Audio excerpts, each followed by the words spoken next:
భద్రాచలం పుణ్యక్షేత్రానికి రాష్ట్ర వ్యాప్తంగా నలుమూలల నుంచి భక్తులు పోటెత్తుతున్నారు. అటు ఆంధ్రప్రదేశ్లోనే నలుమూలల నుంచి కూడా భద్రాచలం పుణ్యక్షేత్రానికి చేరుకుంటున్నారు రామభక్తులు. కొంతమంది పాదయాత్రగా, మరికొంతమంది గోటి తలంబ్రాలతో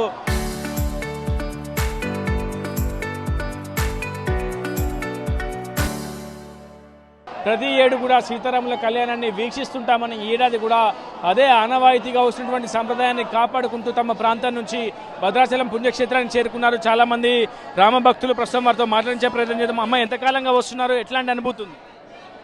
మేము గోటి తలంబ్రాలు వలుసుకోనండి ఒక 3 సంవత్సరాల నుంచి. అంటే ఒడ్లు గోటి తలంబ్రాలు వలుసుకొని మా గ్రామం నుండి 25-30 మంది మహిళా తల్లులు పాదయాత్ర చేసుకుంటూ దారిలో సేవ చేస్తూ వడ్డన సెక్షన్ ఇవన్నీ చేసుకుంటూ మేము ఒక 20 రోజులు ఉందనగా బయలుదేరుతామండి. ఇక్కడికి దారిలో సేవ చేసుకుంటూ ఈ రోజుకి ఇక్కడికి చేరుతాం. నిన్న సాయంత్రానికి చేరామండి. నిన్న ఏ రోజండి? నిన్న లక్షవారం సాయంత్రానికి చేరామండి. తెల్లారి పొద్దున్నే స్నానాలు చేసి, నదీ స్నానాలు చేసి ఇవన్నీ తల మీద పెట్టుకుని జై శ్రీరామ్ అనే నామం చెప్పుకుంటూ ఈ దేవస్థానానికి వస్తామండి. మాది కడేద్ద గ్రామం అండి. కడేద్ద గ్రామం. మీ రాష్ట్రంలో కూడా ఒంటిమిట్ట రామాలయం చాలా ఫేమస్ కదా, మరి భద్రాచలంకి ఎందుకు వస్తున్నారు?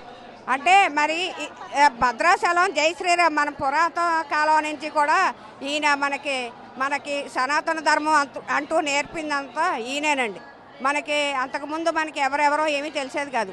ఇప్పుడు అంతా కూడా కలిసిమెలిసి ఉండాలని మన తోటి భక్తులందరినీ కూడా మనలో కలుపుకుని అక్క చెల్లులుగా, అన్నదమ్ములుగా మొత్తం అందరూ కలిసి ఐక్యతతో మనం ఏ పని చేసినా అందరూ ఒకటే ఇదితోటి చెయ్యాలని శ్రీరామచంద్రమూర్తి ఆనాడు వెనక మన పెద్దల నాటి నుంచి కూడా ఇలా జరుగుతూ వస్తుందండి. మన దేవుడంటే జై శ్రీరామ్ అండి. ఎట్లాంటి అనుభూతి ఉందమ్మా అంత దూరం నుంచి ఇక్కడ దాకా వచ్చి స్వామివారి కళ్యాణాన్ని? చాలా అనుభూతి ఉంది. మా నాగలక్ష్మి గారు మమ్మల్ని ఎక్కడికైనా తీసుకెళ్తుంది, అంత లెక్కైనా వస్తుంది. కానీ మాకు రాముల వారు సంపూర్తిస్తున్నారు, అంతా మంచి జరుగుతుంది. జై శ్రీరామ్. ఎట్లా అనిపిస్తుందమ్మా అంత దూరం నుంచి వచ్చి ఈ వయసులో కూడా? పుణ్యంగా ఉంటుందండి, బాగుంది, చాలా బాగుంటుంది, చాలా సంతోషం అంతా ఉంది. చాలా సంతోషంగా ఉందండి. రామచంద్ర చాలా సంతోషంగా ఉంది బాబు, మాకు చాలా ఆనందంగా ఉందండి. పాదయాత్ర ప్రతి సంవత్సరం కూడా ఇలాగే సేవ చేస్తామని భగవంతుడి సన్నిధిలో మేము కోరుకున్నామండి. మొత్తంగా రాముల వారి సేవలో తరిస్తున్నారు ఎంతో మంది రామ భక్తులు.